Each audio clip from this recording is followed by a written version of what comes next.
Sam Newey, who was a British fighter who joined Ukraine's armed forces, has been killed in eastern Ukraine. His brother Dan announced the news on his Instagram page and said that his brother was killed fighting in eastern Ukraine. We understand that he was killed as a result of a mortar strike.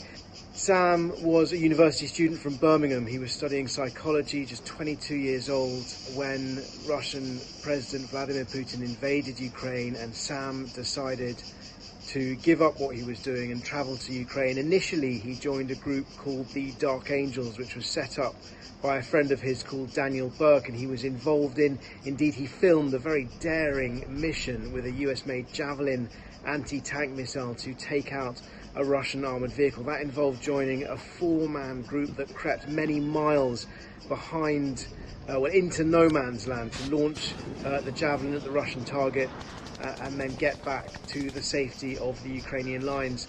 When the Dark Angels group largely broke up towards the end of last year, Sam moved further east. He'd been involved in fighting near and around Bakhmut. At one point he was with a unit, he said, that was attached to Ukraine's GUR, Ukraine's military intelligence unit. Now his death comes just weeks after his former friend and mentor Daniel Burke has also disappeared in mysterious circumstances in Ukraine. Daniel Burke, the founder of the Dark Angels, was last seen in Zaporizhia, a city about 10-15 miles from the front line. His disappearance being treated as suspicious and currently under investigation by Ukraine's police.